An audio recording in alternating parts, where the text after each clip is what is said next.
Hey guys, welcome back in YouTube channel Nikku Chaudhary reaction. मैं हूं नताशा। शुरू करते हैं आज का रिएक्शन एक तड़कते भड़कते गाने के साथ। याला ओ याला मिलना हमाला वाईटी पे धमाला दा। ओए ओए ओए मैं तो हूँ बदनाम, तुमको भी बदनाम करके हम डॉलर लाएगा। टुडू टुडू टुडू जी। तो आज की वीडियो होने वाली है हैदराबाद कांड के बारे में। नहीं, इन्हीं के कांड के बारे में बात करेंगे। आखिरकार ये हैदराबाद क्यों गए, क्यों। तो सचिन भैया ने कल की अपनी लाइफ में ये राज तो बड़ा खोल ही दिया था। आपको पता ही चल गया होगा। भैया हैदराबाद में बिरयानी खाने तो भैया नहीं गए थे, लेकिन दीदी ने बहला फुसलाकर उनको हैदराबाद भेज दिया। कहा चलो तुम्हारे बर्थडे के लिए हैदराबाद चलेंगे, आप पहुँचो हम आ रहे हैं। सचिन भैया भी ठरकी निकल पड़े भागते दौड़ते। भैया टिकट तक बुक करवा ली और सब कुछ कर गए। अरे भाई लास्ट टाइम पे दीदी जी ने मना कर दिया, क्योंकि दीदी जी के घर आने वाली थी खुशखबरी। दीदी की भाभी जी पहुंच गई थी हॉस्पिटल में, तो दीदी जी को मना करने पड़ा। लेकिन सवाल ये उठता है आखिरकार क्यों। जब सोशल मीडिया पर आप लोग एक दूसरे की धज्जियां उड़ाना शुरू कर चुके थे, उसके बाद में आपने फिर भी उनसे मिलने की प्लानिंग क्यों की? क्यों आखिर आयरन लेडी हमारी पिघल गई? एक सचिन जैसे क्या तिल्ली के सामने, हाँ तिल्ली के सामने आयरन लेडी कैसे पिघल गई? हो जाता है भैया, मोहब्बत और जंग में सब कुछ जायज़ है। ज़्यादा सीरियस मत लिया करो तुम लोग। नहीं तो इनके घर की लड़ाई झगड़े चल रहे हैं, सला हम लोग यहाँ पगलाए हुए हैं। मैं कहती हूँ एक बात आप लोगों को, जो लोग इस मैटर को बहुत ज़्यादा सीरियस ले रहे हैं ना, कतई बिल्कुल हाय बेचारे ये है वो है, भैया ज़्यादा सीरियस मत लो। फ्यूचर मैं आपको बता देती हूँ, यह है सोशल मीडिया। इसका फ्यूचर पता है क्या होने वाला है? देखिए, जहाँ तक हमको न्यूज़ मिली है ना, वहाँ पे तक न्यूज़ ये है कि नेहा की शादी जो है वो पता ही नहीं होगी या नहीं होगी। लेकिन क्योंकि जो हमारे जगत जीजू जो बनने वाले थे उनको तो हम कुछ नहीं कहेंगे, उन्होंने सचिन का साथ दिया है, सचिन को समझाया है।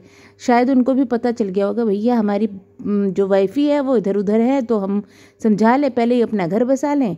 या फिर नेहा दीदी ने उनको भी किसी तरीके से बहलाया फुसलाया होगा कि देखो मेरे को ब्लैकमेल करता है, मेरे पीछे पागल हुआ जा रहा है, सुसाइड करने की कोशिश करता है। भैया हमारे महल जी भी पिघल गए और महल जी ने उनको समझाना शुरू कर दिया। अब महल जी को जब सच्चाई पता चलेगी तो पता ही नहीं कैसे रिएक्ट करेंगे। लेकिन महल जी के बारे में भी राज खुल गया है कि महल जी और इनकी लव मैरिज है। ये राज अभी तक राज था, लेकिन अब हमारे भैया सब कुछ खोल डालेंगे यहाँ पर। लेकिन मोहब्बत के जो पतंगे इनके घर में उड़ रहे थे, वो पतंगे इतना कुछ होने के बाद भी शांत नहीं हुए।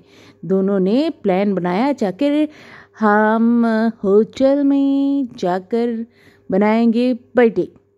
तो ये इनकी प्लानिंग थी, पर डे बनाने की हैदराबाद में बिरयानी के साथ में। लेकिन वो प्लानिंग फेल हो गई, क्योंकि जो भाभी जी है उनका जो बेबी है वो आने वाला था, इस वजह से प्लानिंग फेल हो गई। अब जब प्लानिंग फेल हुई तो भैया हैदराबाद पहुँचे हुए हमारे भैया बिलक गए, एकदम गुस्से में, तड़तड़ाहट में इतने ज़्यादा बिलक गए कि वहाँ से अपने आप को करने की कोशिश की। भैया तब आपको अपनी पत्नी का ख्याल नहीं आया था, अब बड़े पत्नी अलग रख रहे हो। ऐसा लग रहा है ये बंदा इतना लोयल है अपनी पत्नी के लिए। अब जो हालत इस बंदे की अपनी पत्नी के लिए देखोगे ना, ऐसा लगेगा इससे ज़्यादा प्रेम करने वाला कोई पति नहीं मिलेगा। पर भैया तुम पति नहीं, तुम चाय की पत्ती हो। सच बता रहे हैं तुमको, चाय की पत्ती हो तुम। अब तुम जैसे नेहा के साथ ज़बरदस्ती चिपक रहे थे ना, बाद में वो तो निकल ली थी चुपचाप, तुम चिपक रहे थे ना, वैसे ही तुम अब बेचारी मनीषा के साथ चिपक रहे हो। लेकिन उसमें इस लड़की का कोई दोष नहीं है भाई। फ्यूचर बता देती हूँ मैं, ये दोनों साथ में ही रहेंगे। ये ही है फ्यूचर। उसका रीज़न मैं बता देती हूँ। जो लड़की 1.5 साल तक ये चीज़ झेल सकती है ना, इतना कुछ पता होने के बाद में भी 1.5 साल तक, वो कितना प्यार करती होगी इस आदमी से। आप सोचिए कितना प्यार करती होगी, तो वो इसको एक चांस और देगी। लेकिन हमारे भैया जो है अगर नहीं सुधरे ना, तो ये बहुत कुछ खो बैठेंगे। मुझे तो ऐसा लगता है कोयले के चक्कर में हीरा खो बैठे भैया। काहे अपने हाथ पुतवा रहे हो? खैर, दूसरी तरफ दीदी का जो फ्यूचर है वो भी शायद ब्राइट ही हो जाएगा, क्योंकि भाई 5 साल से अगर ये लोग एक दूसरे को जानते हैं, 5 साल इसलिए कह रही हूँ क्योंकि इनके हस्बैंड जब गए थे उसके बाद से ही कह सकते हैं हम तो कि भाई दोनों एक दूसरे को जानते हैं, तो ऑब्वियस सी बात है अच्छी तरीके से जानते होंगे। तो शायद इतना आसान इनका रिश्ता टूटना नहीं होगा, तो शायद शादी हो जाएगी। लेकिन जो खबरें हैं वो कुछ और ही आ रही है। और वैसे भी इनके भाई ने बड़ी तड़कती भड़कती जो लाइव की थी उसमें कहा था, ऐसे पता ही नहीं कितने हजार बोल रहा था कि वो खड़ा कर दूंगा मैं अपनी बहन के लिए। नहीं नहीं भैया, एक ढूंढ लो, काहे इतना बिलबिलाए रहते हो हैं? एक तो ढूंढ लो पहले, एक तो मिल नहीं रहा है तुमको, इतना कूद रहे हो। बहन ने ढूंढ लिया, वो भी अपने आप का क्रेडिट दिए जा रहे थे, मैंने ढूंढा मैंने ढूंढा। लोग भी तारीफों के पुल बांधे थे, देखा ये होते भैया, हमें क्या पता था, बहन खुद ढूंढ के लाई है। वो तो भैया क्रेडिट लेने के लिए तैयार बैठे थे। खैर जो भी हो, हम तो यही कहेंगे कि भैया जो गलती हो गई है उन चीज़ों को एक्सेप्ट करो, हिम्मत रखो सामने आके बोलने की, एक्सेप्ट करो और इन चीज़ों को छोड़कर आगे बढ़ो। लेकिन ये तो लोग इतने बिलबिलाए हुए हैं, कोई छोड़ने को तैयार ही नहीं है, हैं तड़के भड़के हुए हैं और दूसरों को ला ला के ब्लेम कर रहे हैं, खड़ा कर रहे हैं। वैसे जो लप्पू भैया हमारे सचिन भैया ने जो सच्चाई बताई है कि भाई सरिता जेठू के मामले में इसने ही मुझे चढ़ाया था, ये तो हमको भैया पहले से ही पता था। ये हमको पहले से ही पता था, हमने तो बता दिया था कि वो लोग सही है, गलती तुम्हारी है, तुम जो कर रहे हो ना किसके कहने पे, सब कुछ दिख रहा था। से अचानक से एकदम नाम आते ही कंट्रोवर्सी एंड हो गई थी, वो भी सबको दिख रहा था, क्योंकि दीदी जी को डर था कहीं अपना राज ना खुल जाए, इस वजह से। लेकिन आप सोचो कितना ज़्यादा उस लेडी को, उसके जो बच्चा हुआ था उसके थोड़े दिन बाद ही टॉर्चर किया गया था। हाय पड़ी है तुमको, हाय बहुत दुआ ले रहे थे ना, वही लगी है तुमको। खैर हंसी मजाक की एक अलग बात है, मैं फिर भी ये कहूँगी आप लोगों को कि भाई सीरियस मत लो इन लोगों को, सच्ची बता रही हूँ।